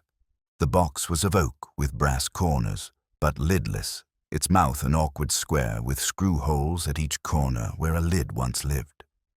A murmur moved across the square like wind over wheat. Love's hand went to his pocket without conscious thought. Purbright nodded, and the sergeant produced the narrow oak slat recovered from the organ stool. He stepped forward, set the slat on the box, and it fitted with the tidy intimacy of a long marriage. A breath went out of the crowd and came back as remarks. Langton's mouth became formal. Dibb took a half-step back. "Demonstration completed," Purbright said mildly, lifting the lid away again and holding it up for the square to see. "This went missing last night. The box travelled without it. Whoever borrowed church property should remember that wood leaves footprints." Langton found his voice. "Inspector, with respect, we have suffered a burglary of atmosphere. We do not require theatre." "On the contrary," Purbright said, "theatre seems to have required you." He turned to Dibb. "You brought this box, Mr. Dibb?" "As requested," Dibb said, attempting timid sturdiness. "Miss Vole ordered a change for the stalls. The vestry key is kept accessible, the box generally used for floats." "And where did you find it?" Purbright asked, "without its lid?" "In the choir vestry," Dibb said, then faltered. "No, in the side cupboard beneath the spare cassocks. I thought the lid would be here. I brought a towel." "And you handled it this morning with your usual finish," Purbright said, and the barber's brand hung in the air like a small flag. Only some noses saluted. "You will not mind, Mr. Dibb, if we look for threads of cassock and the odd stud in your pockets." Langton rallied as a man must who fears being watched. "Inspector, this is intolerable. We cannot try rehearsal in the court of rumour. Kindly remove your melodrama and let us proceed." "Proceed by all means," Purbright said pleasantly. "I will merely stand where the prizes stand and listen for lies." That did not endear him to the committee, but it steadied the square. The trial announcements began. Best harvest loaf presented to a baker who looked mistrustful of applause. Best marrow to a vegetable that was more concept than food. Best sheaf postponed while Miss Vole consulted with Providence. As Langton called a name, a woman protested that it was her jam and not her neighbour's. As he called another, a child began to cry at being runner-up to a carrot. Dibb, pale, counted change that did not wish to be counted. The box shone open, money exchanging like rumours. Then a sound cut through, the kind of gasp crowds make when they recognize scandal wearing a hat. On the dais at Langton's elbow, a hand slid into the open box and came out with notes. Not a thief's hand, exactly. A tidy hand. It folded the money into a square that would fit a breast pocket and turned to descend into the square as if rehearsed. "Mr. Langton," Purbright said, his tone conversational, "you may wish to complete that gesture with an explanation." Every head went. Langton had paused, half-crouched, the notes in his fingers like someone else's joke. For a heartbeat he looked merely practical, a man removing temptation. Then the look altered as if something unquestioned had been called by its name. "I was transferring to the safe," he said. "The box is insecure without a lid." "Undeniable," Purbright agreed. "And last night you transferred from a fund to a need, leaving the return to be discovered by flames." One might admire your consistency. A movement at the edge of the dais drew Love's eye. Dib, flustered beyond his training, had begun to back away. When the sergeant called his name, he broke into a trot that wanted to be dignity and became panic. He made it 3 yards before Love, who knew streets as well as sums, caught him by the sleeve and steered him gently against the bunting post. "I didn't light it," Dib blurted, as if flames were a person. He said he'd take the responsibility. I was only to make it look confused. I put the pages in the pipe because he said evidence should be theatrical, and he'd know when to find them. "He?" Purbright said, but without urgency. The pronoun had been bred for this line. Dib stared at Langton with the injured righteousness of small men chosen to carry large things. He said the town understands spectacle better than arithmetic. Langton laughed once, like a man stepping into water that is colder than rumor, but warmer than truth. "Inspector, I have attempted to keep a festival from disintegrating under the weight of its own bunting.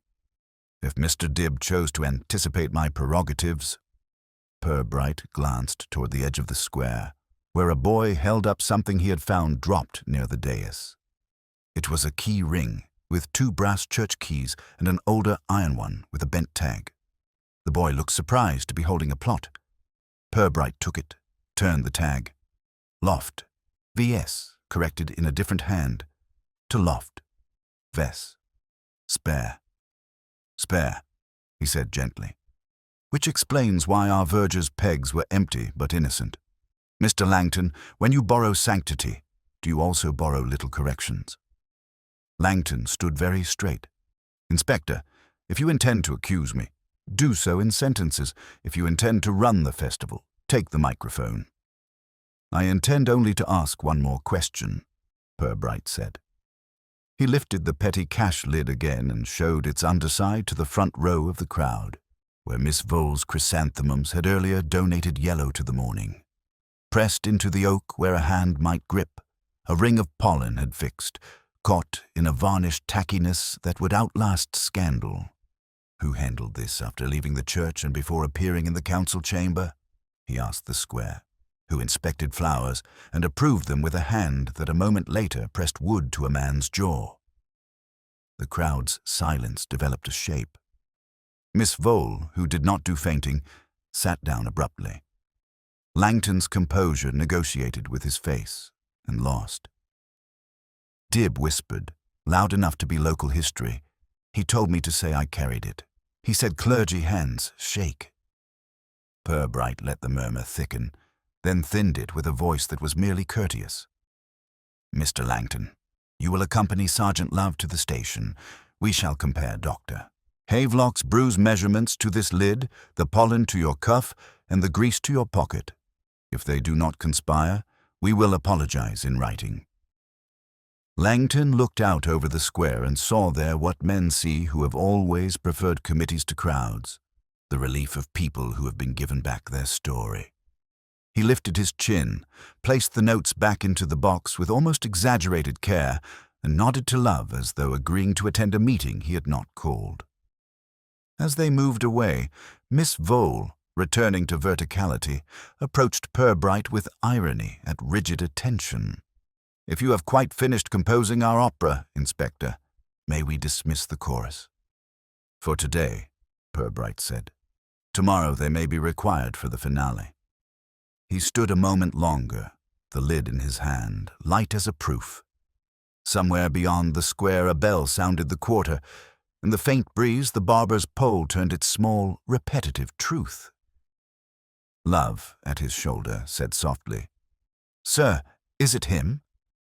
"It is a man who thinks movement is explanation," Purbright said. "Guilt prefers stillness. It doesn't joggle its own evidence through a crowd. But men who manage funds like orchestras believe a gesture completes a bar. We shall see if his notes match Dr. Havelock's." He looked down at the keyring again, at the tag lettered in 2 hands. Under the first neat capitals, another smaller script had added "spare" with the mischief of convenience. It was not Langton's hand. It was tidy without pride. After we have placed Mr. Langton in the appropriate chair, Purbright added, as if discussing chairs, we will ask Mr. Dibb to tell us who writes in the margins when no one is looking. Dr. Havelock's laboratory smelt of disinfectant and old conclusions. He had set the petty cash lid on a sheet of white oilcloth, as if preparing to carve it. Beside it lay a life-size tracing of the bruise from Hardstone's jaw, inky rectangles with a neat gap where a stud had failed to make its point. Havelock rested a finger against the drawing with the tenderness of a man who respects shapes. Your box, Inspector, he said, and no other. Width agrees to the 1/8 of an inch. Edge leaves the same shallow crease, and here, see, the missing stud gives you a clean corner. I also found a pollen trace on the underside, chrysanthemum, if Miss Vole is to be believed. Someone pressed this while among flowers. Purbright inclined his head as if Havelock had just delivered good weather. Love exhaled like a bellows. That's Langton, sir. He was approving of chrysanthemums an hour before the killing. Cuff samples gone to the lab. There was yellow on it. Pollen is a social creature, Purbright said mildly. It clings to anyone with civic interests. Still, we shall let it speak. He turned the lid over once, then returned it to the evidence tray as one returns a hymn book with the correct reverence. Langton, brought from his chair and thoughts to the interview room, looked as though he had spent the intervening hours attending a meeting that did not adjourn. Purbright placed the lid on the table between them. The councilman's eyes took in the brass corners and travelled, against their will, to his own cuffs. A faint yellow ring glowed where a laundry would later insist it had never been. Mr. Langton, Purbright said, conversational. Dr. Havelock thinks this box lid has had ambitions beyond coins. Your sleeve agrees it has been on friendly terms with chrysanthemums. Between 7 and 8, you approved flowers at St. Swithin's. Between 8 and past, Mr. Hardstone stopped breathing. Can you offer us a sequence that pleases? Langton's jaw worked once. I've told you. I left the church shortly before 8. I went to the council office, checked the agenda, and then went home. If Mr. Hardstone met his end between 8 and 9:30, it is a window filled by enemies he earned with his red pencil. I am many things, Inspector, but strangulation is not efficient. Efficiency takes many forms, Purbright said. Some men tidy books, some tidy noise. If you intend to charge me, Langton said, recovering a measure of council courtesy, do it.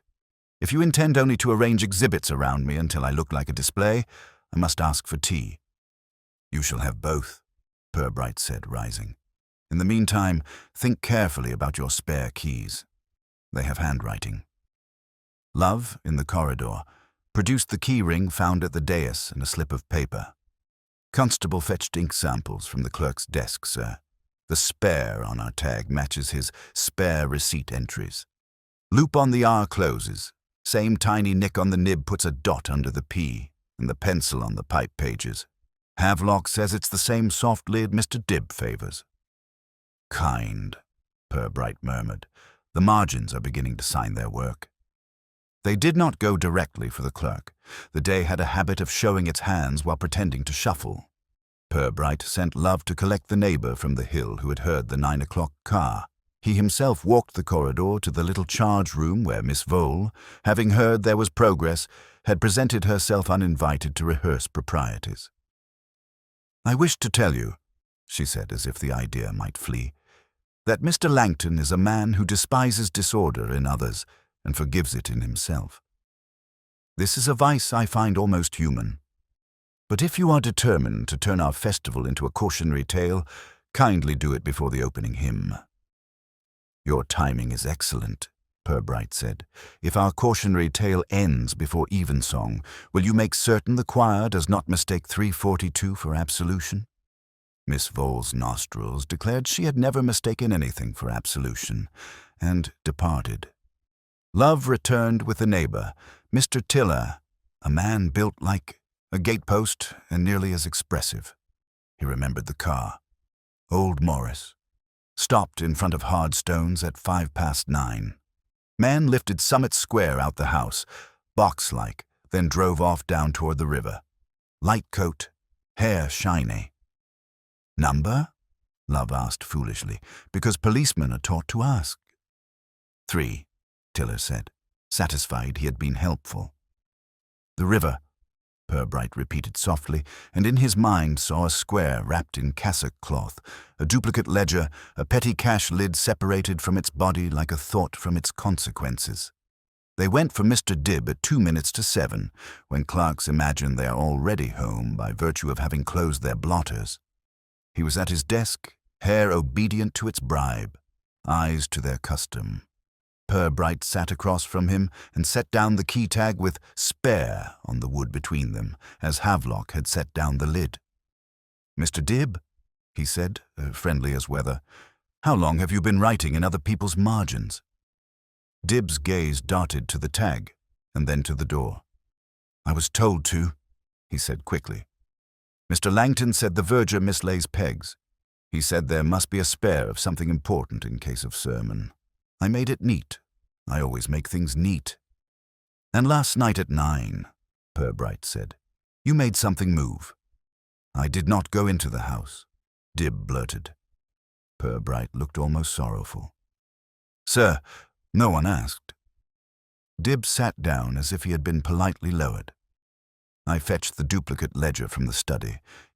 Mr. Langton told me we could not leave it where a widow would trip over it. He said he would take responsibility. I carried it in a cassock because the night had come, and church cloth looks like permission. I put it in my boot and drove it to the mill path by the river, and I waited for him to take it. He did not come. I threw it under the platform where the miller keeps coal because I am not brave about water." "A ledger rather than a life," Purbright said gently. "And the petty cash lid?" "I never touched it," Dibb whispered. "I never." His voice faltered. The word failed to decide whether it was true. Purbright stood. "We shall go to the mill." It was almost dark when they reached the old mill, the river whispering as though tutoring reeds.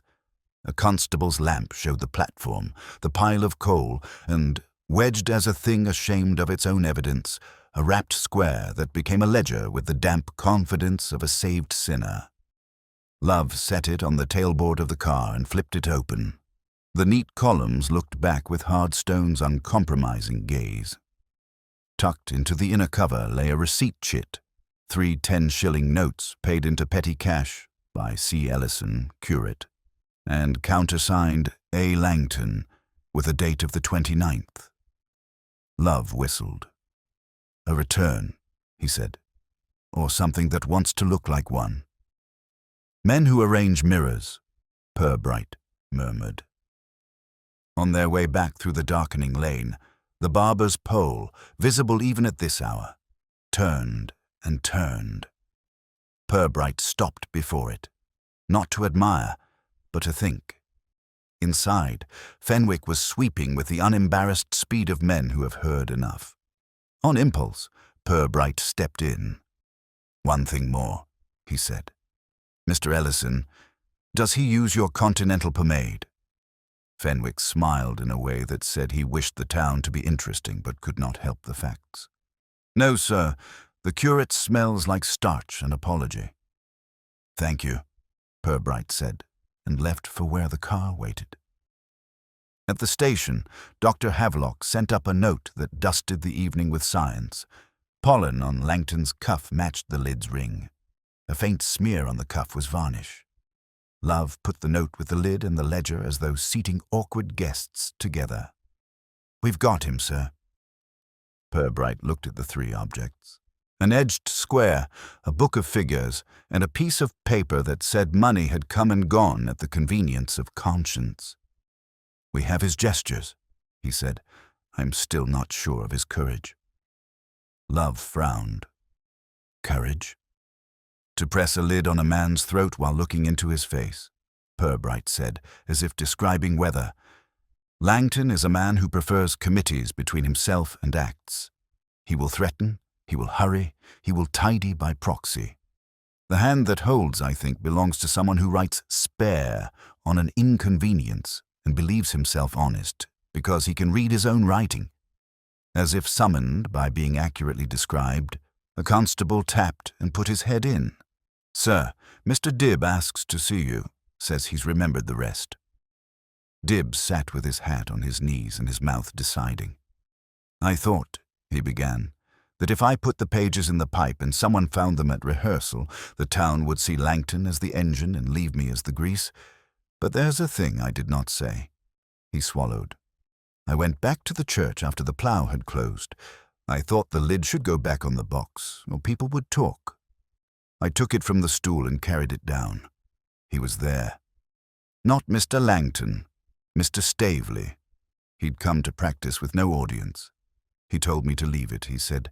Evidence must be found, not replaced. He smelled of nothing at all. It was unnerving. "Why did you not say this before?" Love demanded.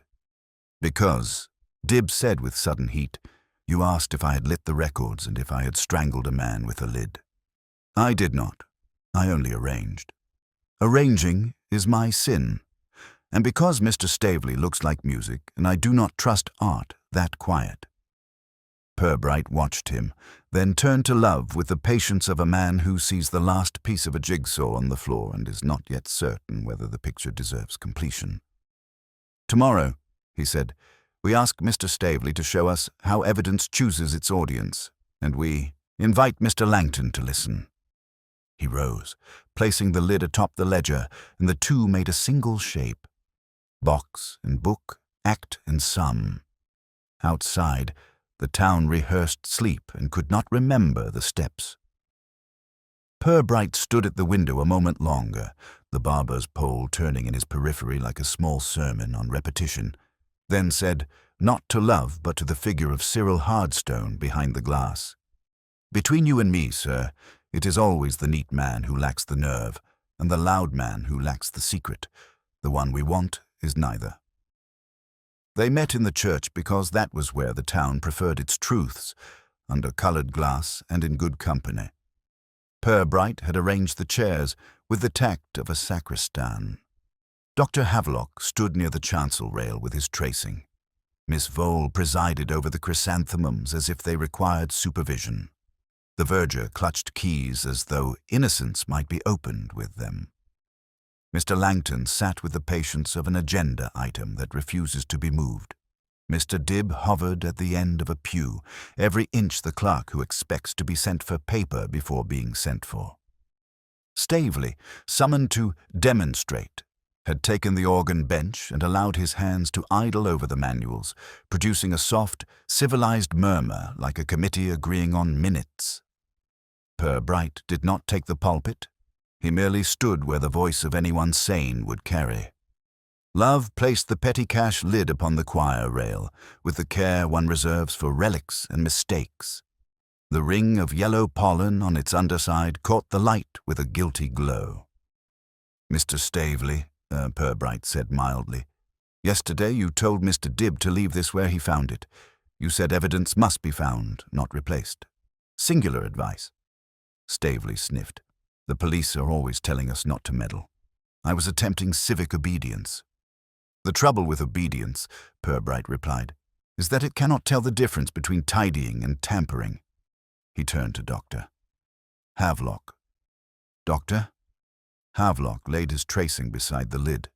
An ink rectangle that fitted the brass-bound edge as a thought fits the mouth that had it. 4 inches. Shallow crease. Missing stud here. The mark on Mr. Hardstone's jaw agrees with the object in everything but motive. And motive, Purbright said, is not measured with a rule. He looked toward the stalls. "We have been invited to believe the organist killed with rhythm or the counsellor with policy. But the hand that pressed needed 2 qualities, proximity and permission. It needed to be in these stalls without being a stranger, and it needed to believe itself justified by the small efficiency of moving a difficulty out of the way." Langton's smile was courteous and tired. "You make murder sound like a subcommittee." "Many crimes are," Purbright said. "Mr. Langton, you approved chrysanthemums shortly after 7. Your cuff has their pollen and a lick of varnish from the lid's under edge. Between 8 and half past, you were certainly in or near these stalls. You had a spare key you did not declare, labelled in a hand not yours. You quarrelled with Mr. Hardstone over item 342 and considered his insistence upon returns an interference with municipal efficiency. All true. Some of it, Langton conceded, as if bargaining over fees. I did not press that lid. Because, Purbright said gently, you prefer others to press for you. He lifted the lid and set it down again. Mr. Dibb, Mr. Tiller saw your car outside the hill at 9:05. You carried something square from the house wrapped in cloth. You did not go in to speak with Mrs. Hardstone because you have the good sense of small men who know when rooms are full. You took the duplicate ledger to the mill and hid it like a bad thought.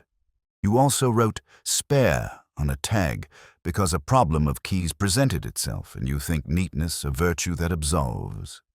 And when Mr. Langton asked for confusion, you provided it. Pipe, pages, soft pencil, a curate's signature that you placed where it would instruct the town whose name to chant. Dibb's mouth worked. Sir, I didn't mean... You meant to keep your job through a festival, Purbright said, not unkindly. I do not judge you for cowardice. I merely place it where it belongs. He turned and looked once more at the stalls, at the place where a man's life had ended in the posture of prayer. The killing required 2 movements, a stun, then a press. Dr. Havelock found a light blow at the temple. After that, the lid from the petty cash pressed the throat while another weight held from behind. Mr. Langton, whose sleeve remembers flowers and varnish, had the nerve to place a hand, perhaps, but not the courage to be alone with consequence. Mr. Dibb had the opportunity and the habit of assisting. Between them they had access, keys, and the belief that this could be made to look like something else.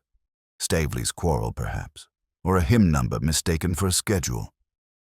Langton stood, the way men stand to submit a point of order. You speculate elegantly. I do arithmetic, Purbright said, with human figures. Mr. Dibb's pomade is on the lid found beneath the stool, not because he scented the lid, but because he lifted Mr. Hardstone under the jaw after the blow, his sleeve near hair still shiny from Fenwick's kindness. The loose brass stud we found at Mrs. Hardstone's step shows that lid or its twin visited her threshold. It did, in the arms of a clerk, carrying it past a porch nail. He did not know how to carry a weight without leaving something behind. He took the ledger. The stud stayed. The hymn numbers altered to include 342 were theatre for an audience that likes numbers better when they sing. The records that burned were those which confirmed the transfer, failing to return. And the charred copy that survived, witnessed by a curate whose courage stops at candlesticks, was left as a prop to satisfy the town that names had been supplied. The curate swallowed audibly, his hands tight on his hat. Inspector, I signed because Mr. Langton said it prevented delay. I did not know that delay is sometimes righteousness. You know it now, Purbright said, and there was no triumph in it. He faced Staveley. Mr. Staveley, you were always a convenience to this plot. Your quarrel provided noise, your stool its hiding place. Your habit of evening practice secured an alibi that any man could have borrowed at the plough. Someone used your volume to cover their arithmetic. Staveley stared at Langton as a man stares at a wrong note others have failed to hear. You let me be their drum, he said softly, and there, for once, was music in his restraint. Purbright nodded to Love, who placed on the rail the receipt chit from the recovered ledger. Petty cash, return 29th, signed by the curate, countersigned by Langton. This, Purbright said, is the neatest lie of the lot. It is meant to say we intended to replace what we borrowed. Therefore we are good men who were interrupted by tragedy. Perhaps you did intend returns, but men who press lids do not get to say what they will do tomorrow. Langton's veneer cracked along an old grain. He threatened, he said suddenly, and the words had the shock of truth not ready to be heard. Hardstone said he would go to the paper. He would read out the schedule number at the opening hymn. He said figures expose better than sermons. I told him indignation is not administration. Administration is not strangulation, Miss Vole observed with the injured primness of a woman correcting a misplaced comma in the 10 Commandments. Dib made a small sound, the sort clerks make when they see an error that can no longer be rubbed out. He fell, he whispered. Mr. Hardstone fell back against the stall when Mr. Langton pushed at him after the blow. He was not dead then. He clawed at the lid and the stud tore loose. I took him under the arms. Mr. Langton said, "Quickly, quickly, don't look." And He pressed his fists against his eyes like a boy with a headache. It was only a moment. A long moment. I did not want him to see me. Purbright's voice was very quiet. But you wanted him to stop seeing you, and he did. He let the silence settle, then folded it away. Mr. Langton, you will be charged with murder. Mr. Dib, you will be charged as accessory before and after the fact, and with arson if Dr. Havelock's nose and your neighbor's memory agree with matches. You may, in due course, have the comfort of saying that you meant no harm. That comfort will be entirely yours. Langton looked at the lid and then at the flowers, and then at nothing. I disliked his certainty, he said, and in that admission was the whole dull tragedy of local government. He made a show of principle. We wanted a show of harvest. The harvest, Purbright said, turns on weather you cannot control and choices you can. It prefers honest rain to borrowed sun. He turned to Love. You had better see them out. The verger exhaled a prayer he would later deny. Miss Vole dabbed her eyes, and then, catching herself, straightened the nearest vase with violent approval. Stavely touched a quiet chord and lifted his hands as if absolving 10 fingers of mischief. The sound went up into the pipes and came back cleaned of arithmetic. The curate stared at his hat as though it might tell him how to be braver. When the doors had closed on the procession of shame and paperwork, Purbright remained in the cool nave and looked along the stalls to where a man had been persuaded out of breath. He replaced the petty cash lid in Love's bag and the tracing with it, as if putting away instruments after an operation that had found the obvious and still hurt. Outside, the square would already be whispering its relief. The organist vindicated, the council corrected, the festival saved from the indignity of being cancelled for a murder it had helped arrange. One might notice, he said to the church, that numbers do not forgive, but they do forget. We shall try to be better than numbers. Love, waiting at the door, glanced back at the hymn board where the verger had restored the proper sequence by the simple method of obeying it. Shall I have the boy take down the 3-4-2, sir? Leave it, Purbright said. Let the town remember that hymns without figures are dangerous only to the tone-deaf.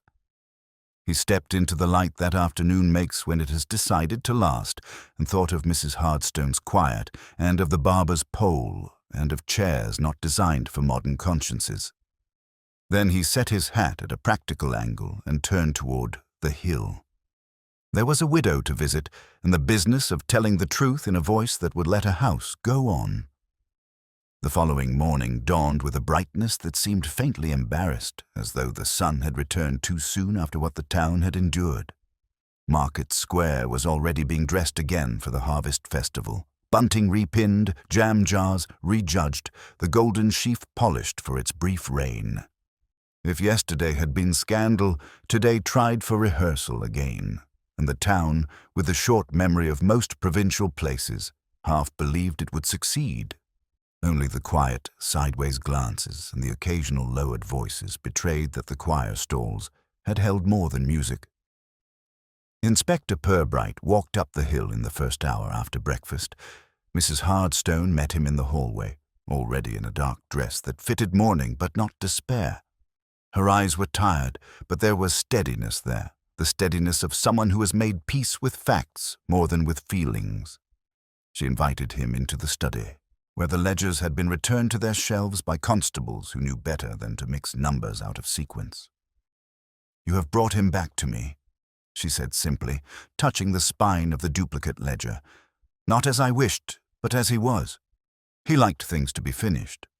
Purbright inclined his head. "Mr. Hardstone left them finished. Others tried to tidy what was not theirs." She looked at him then, directly. "And they killed him because he disliked their shortcuts. That seems both small and very large." "Most deaths are," Purbright said. He stood in the way of a convenience. "It is remarkable how much courage is needed to say no to one word." She gave a small smile that was not quite a smile. "You will stay for tea, Inspector. It was his habit, and I should like it to continue." He did, sitting in the chair opposite the one where Cyril Hardstone had sat with his sums, sipping strong tea poured into cups that made no allowances for scandal. When he left, Mrs. Hardstone pressed his hand once, firmly, as though closing an account. Back at the station, Sergeant Love was finishing a report that had grown fat with appendices. He looked up with the eager relief of a man who prefers catching to writing. "All in order, sir. Langton will be charged with murder, fraud, and conspiracy. Dibb, accessory, arson, tampering with evidence. He confessed the lot once Havelock showed him the varnish trace on his sleeve. I doubt he'll have much stomach for trial." "Stomach is not his strength," Purbright said. He hung his hat carefully on the peg and sat. "And Mr. Staveley?" "Released, sir. He's in the plough already, telling anyone who'll listen that his indignation was justified all along. Half the town is buying him beer for not being guilty." "Every man deserves an audience," Purbright murmured. "Especially those who provide their own accompaniment." Love hesitated, pencil poised above his notes. "If you don't mind me saying so, sir, it wasn't obvious. Langton looked the part of the administrator, not the killer." Purbright's eyes twinkled faintly. "Exactly. He believed numbers should obey him as others do. When they did not, he found a man who insisted they remain honest and tried to press him into silence. But murder does not balance books. It only creates a deficit. Mr. Hardstone has been repaid, but not in coin." Love nodded, though his pencil hovered. "And Dibb, he was weak, sir, terrified of losing his position." "For is an accomplice as useful as ambition," Purbright said. "Dibb arranged, Langton ordered. Between them they made a crime that looked like disorder until you listened to its rhythm. Staveley's quarrels, the curate's signature, the verger's keys. All noise. But in the end, the figures sang the same tune. Transfers not returned, pages torn, a box lid pressed where words had failed." Love gave a low whistle. "And all over money that would have been replaced in a week." Purbright leaned back. "Theft is rarely about the sum. It is about the fear of being discovered before you can put it back. A week is too long when conscience counts in seconds."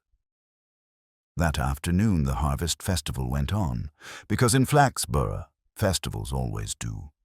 The choir sang with a tremor in their voices, but the notes rose and filled the nave just the same. Miss Vole presided over the chrysanthemums with redoubled authority, her verdicts so crisp that no one dared recall she had been one whisper away from the stalls the night before. The curate read the lesson with such nervous fervor that the verger dropped his keys twice, and when the golden sheaf was presented, the applause was not just for grain, but for survival. Purbright and Love stood at the back, where policemen traditionally place themselves when they are no longer required, but still responsible. Love whispered, "You think they'll forget, sir?" "They will remember enough," Purbright said. "They will tell each other that scandal came and was dealt with, and that the festival continued. That is all most towns require of history." As the hymn began, number 102, not 342, Purbright allowed himself the faintest of smiles. The board was correct again, yet the memory of its altered figures lingered like a watermark. People sang, but some glanced at the numbers as if expecting them to shift of their own accord.